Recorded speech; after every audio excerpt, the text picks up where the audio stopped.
Now let's see a question on memory interleaving. So this question is asked in GATE.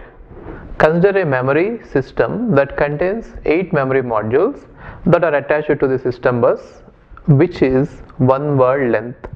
When a write request is made, the bus is occupied for 100 nanoseconds with address data and control information. Thereafter, addressed memory module takes 500 nanoseconds for storing the word. If the module's internal operations are overlapped, what will be the maximum number of requests that can be generated in 1 millisecond time? So what they are trying to say is, in the previous example, earlier example, I have shown you with k-1 modules. In this case, they are saying that there are totally 8 modules, right? So you can assume that M0 to M7 is there, right?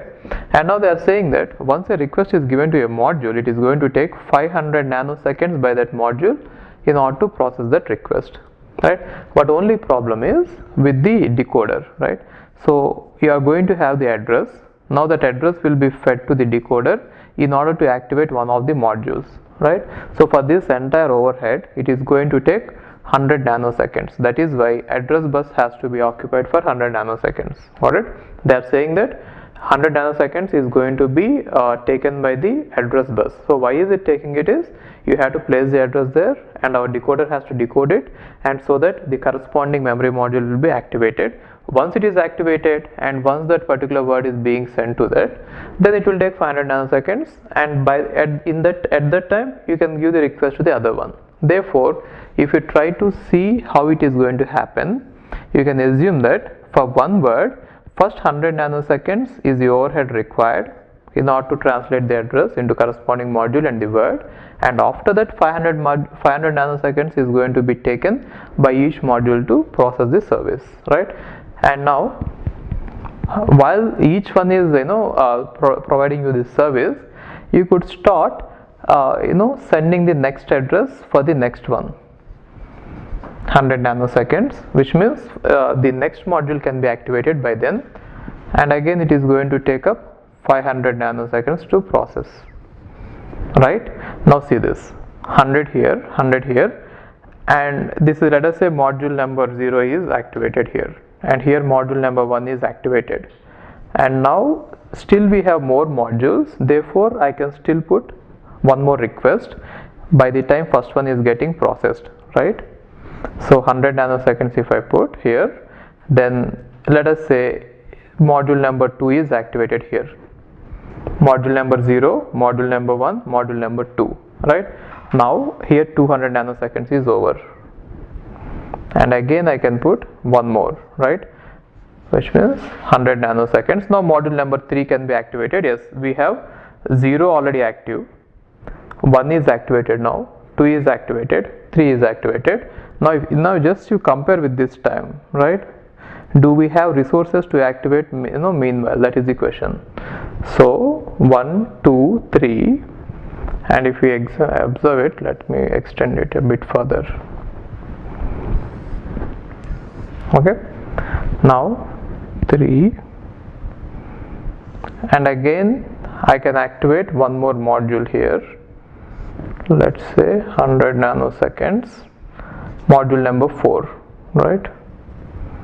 So see this, module number 1, module number 0, module number 1, module number 2, module number 3, module number 4, and still I have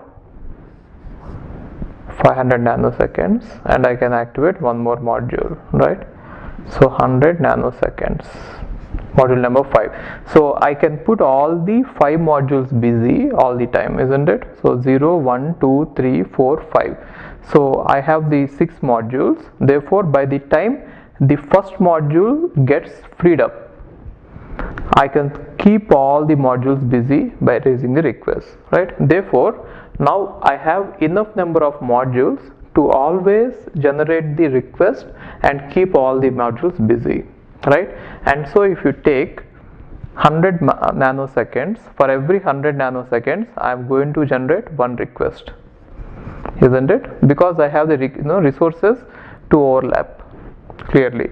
See, in case if you assume that the first module, the access time for each module is going to be 10,000 nanoseconds or 1000 nanoseconds. Then what happens is, even if you activate all the resources, the first resource will not get freed up by then, and so you'll have to wait. But then in this case, see, by the time you finish activating 6 devices, the first device will be active, therefore you can again send one more request. Got it? And so you always have enough number of resources to keep everyone busy, right? To keep to make a new request. Therefore every 100 nanoseconds I can make one request. Now they are asking what is the maximum number of requests that can be generated in 1 millisecond, and so in 1 second you can generate 1 by 100 nano means 10 power minus 9 requests, right? And in 1 millisecond, that is what they are asking, we can generate 1 milli means 10 power minus 3 divided by 100 into 10 power minus 9 requests, right? So it is going to take, I think 10 power 4 is the answer, right? So we can generate 10 power 4 requests in 1 millisecond. So only thing you should be careful about is, do you have those many resources to generate those many requests? Otherwise you have to see if there is any waiting required. So when will waiting be required? If this time is too long and by that time you have used up all the resources available, all the modules available, and if the first resource is not yet has not yet finished its work, then all of the resources are busy. Even if you generate a request, you will not be able to process and you have to wait. Since there is no waiting time here, you can do this way. Now this concept is exactly similar to the concept that we are going to see in pipelining. Maybe it will be useful for you, if you revisit this topic again after seeing the pipelining concept, you'll be able to understand it better. Okay? Hi, if you are planning to do masters, then doing masters abroad is better than doing masters in India. I'll give you all the reasons. So, first reason is, out of 1 lakh students who take GATE every year, there are only 500 seats in old IITs. So all the IITs put together have an acceptance rate of 0.5%, and IITs, universities better than IITs, they have very good acceptance rate like 30%, 40%, but all the IITs put together have an acceptance rate of 0.5%. And if you are working hard to get into IIT Bombay's ranking is 177 and IIT Roorkee's ranking is 400. If you are happy to get into IIT Roorkee, then getting into universities better than IIT Roorkee is easier compared to getting into IIT Roorkee. And looking at the salaries for computer science, for software jobs, if you have done your masters in computer science in US, the salaries are ranging from 80 lakhs per year to 1.2 crore per year. So even if you take an average of 1 crore per year, your savings will be much higher than the salaries in India. After taxes and your cost of living, you can easily save 40 to 50 lakhs per year. And in India, the maximum jobs that you get is around 30 lakhs. So your savings will be much greater than the salaries in India. And these are all the services that we provide. University shortlisting. So depending on your profile, we will shortlist what are the universities that you have to apply, and statement of purpose building, and then LOR guidance, and GRE and English test assistance, and education loan assistance. So you don't have to have any collateral, which means without any security, now you can get education loan. Getting education loan is very simple these days, and whatever the amount of fee that you have a range of universities. You can apply for 10 lakh universities, 20 lakh universities, or 50 lakh universities. But whatever it is, you are going to get complete education loan, and you can pay off your education loan in 1 year after you get a job.